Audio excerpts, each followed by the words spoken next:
Our headliner is Jack Klemeyer. Jack is the proud owner of Grow Your Business Coaching. Jack is regularly featured as a contributor to the Business Leader publications in Central Indiana. Honored as one of the distinguished businesses by being featured on the cover in the fall of 2012, Jack Klemeyer teaches experts who are making a difference how to get their message out and enjoy massive results without being pushy.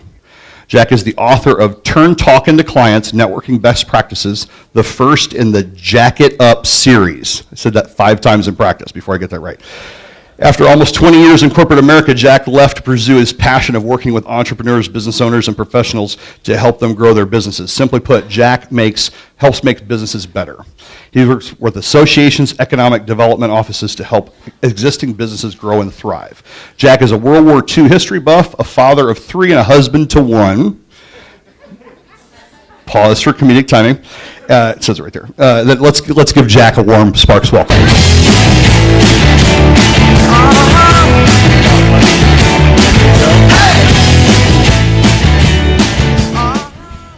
All right. Well, have you ever noticed how things come in threes? Have you noticed that? Can anybody think of one of the threes that they come in? Really? Don't ask a question you don't know the answer to. That's not 3, but it should be. Solid, liquid, and gas. That's a good one, right? Good job. Yeah, what else? Future, past, and present. That's a good one. How about the Earth is the 3rd planet from the sun? Huh? That's a good one. What else comes in threes? That's exactly right. The Three Stooges. That's exactly right. Or Mo, Larry, and Shep, or Mo, Larry, and Curly Joe, depending on which 3 you want, right? So I've noticed over time, things come in threes. And they seem to come in threes regularly. I mean, Three's Company, right? There's Three's Company. 3 times a lady. Is that right? Is that the right song? Anyway, so there's, and I'm not sure what that song means. But anyway, things come in threes. And so what I want to share with you this evening is how 3 things, sets of 3 things, impacted me. The first is, I thought my talk was 3 minutes, so you're going to hear it 3 times. So that's all right. But the key thing is things come in threes. And so I'm a student of life, of stuff, what Daniel was talking about. And when you get my age, everything goes real fast because it just seems like, wow. And that's funny, by the way. So I was in Colorado a few years ago learning some advanced presentation skills. Hopefully they show up this evening. If they don't, well, then I'll get my money back, maybe. But there was a guy there from England who was really good at talking to an audience, at doing change work. We were studying change work. It was neurolinguistics, which is, the acronym is 3 things, right? Imagine that. And so this guy had on, it was Colorado, it was summertime, he had on shorts, but he had on red socks with boots. And so I thought, well, that's curious. Why would you wear black socks, white socks, whatever, what's the deal? So I went up to him and I said, dude, what's with the socks?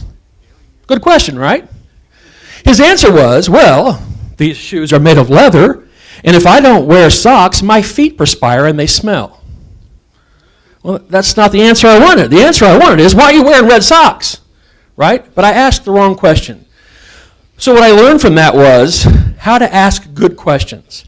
Ask good questions in my line of work, either in sales or in coaching. That's critical, is to ask good questions. Ask better questions all the time. Now, there's 2 ways you can ask questions. One is to ask somebody on the outside a question. But what matters for us all is, what questions are we asking ourselves? Whenever we begin to do something, prepare for a Sparks talk, what questions are going through our mind to think about, how am I getting ready? And if you change the way the questions come, you'll get a better answer. Your mind will look for an answer. So that experience, ever since that day in Colorado, and I think it was 1996, if I remember correctly, I've worn red socks. And now you guys know the whole story behind red socks. Isn't that exciting? Everybody's like, why do you wear red socks? It's a secret. It's a big mystery. But then I realized that some people who wear socks, men specifically, depending on the color of socks they have clean, determines the color of pants they wear. So some guys when they wear khaki pants, they've got on khaki socks. Have you ever noticed that?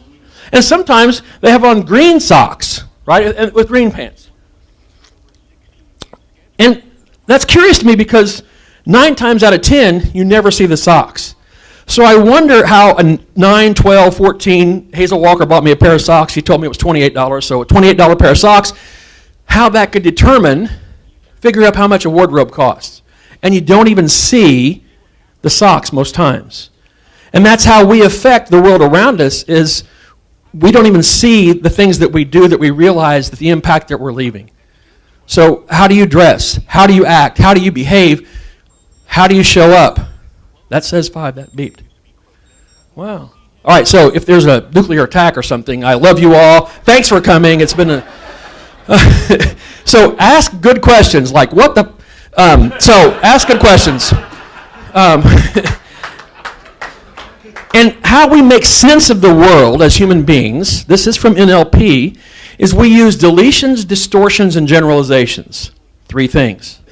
And this is the basis. This is a universal for human modeling. So if you want to find out how somebody does something, you can watch them do something. But if you ask them, what were you thinking? Not like, what were you thinking? No. You say, okay, as you're getting ready to do whatever it was, take a shot, do whatever, what was going through your mind? What were you thinking? What perspective did you have? Did you see yourself making the shot? And try not to lead. So deletions, distortions, and generalizations, but we all do it. We make up a reality of how the world is, and we react to that reality. And sometimes that reality is not even real, but it's as real can be, because that's what we believe. So if we can't get sales, there's a reason why we can't get sales. That's the message we're telling ourselves. It's a question we're asking ourselves. All right, so deletions, distortions, and generalizations. It's how we make sense of the world. Generalizations, you turn a doorknob, it opens. Next doorknob you see, you turn it, it goes open. Some people, if you've seen them in coffee shops or whatever, the last door they was at was a push, this one's a pull, they smack into the door, it doesn't work. So sometimes you got to learn the hard way, okay? So remember deletions, distortions, and generalizations, because as you're listening to the stories, thinking about, when that person's talking to me, what are they distorting, what are they deleting, and what are they generalizing? Because if you change one perspective of any of those 3, it can dramatically have a positive impact on the person that you're talking with. And now we're going to get electrocuted. So still, I love you all. I really appreciate it. Which caused me, and I've been curious my whole life, and so the curiosity killed the cat. Luckily, I'm not a cat, as far as I know. But the curious, how do you be curious? And it's asking questions. So when I'm working with someone in intervention or working with someone in whatever way, I'm listening to what they're saying. And I ask a lot of questions because I want to hear the story they've made up. Because our thoughts control our actions, which control our results. And if we change our thoughts, it'll change the quality of our actions, which will produce a different result. Maybe a better result, maybe a less result. We can find that out. But we got to find out, what's the story we're telling ourselves. And if you just take a minute and think about, what story am I telling myself about whatever you're having a challenge with? Think about the story, and just literally step outside yourself and think, what's the story I'm telling myself about this? How does it work? And it all boils down to 3 simple things. Any challenge any of us have anywhere in the world ever boils down to these 3 things. It's either a limiting belief, it's a low standard, we didn't think big enough, which is still a belief, or it's an ineffective strategy. We're going about it the wrong way. And sometimes it's as simple as ineffective strategy, right? I'm trying to make cold calls and I'm calling at 11 o'clock at night. That's a strategy, okay? A standard would be, you know what? I've got 2 prospects in my pipeline and I'm going to make $1 million this year. And the thing that I sell is $49, right? So that's a standard. I don't have enough in there. But it usually all boils back to that limiting belief, which is the story we tell ourselves of why things are. So when I was talking to that guy from England, I can't even remember his name, but I can still, in my mind's eye, I can still see those boots, I can still see those darn red socks, and I can still see me walking up and saying, dude, what's with the socks, right? And then when he said, my feet sweat and they perspire and they smell, I'm like, I wasn't mad at him. Luckily, I was mad at me because that's not what I wanted to know. And so many times when we ask a question or we take off on an endeavor, we aren't clear of our outcome, for one, but when we ask the question, we get frustrated with the person that answered it. And my challenge to you is to think about, how can I ask better questions? How can I ask better questions? Because I promise you, if you'll ask better questions of the people that you work with, that you interact with, that you love, that you relate with, you'll have a better life. One's calling me right now on somebody's phone, as a matter of fact. So if you think that, and you got to ask, why the hell are you calling? Here, I'm on stage. Sorry.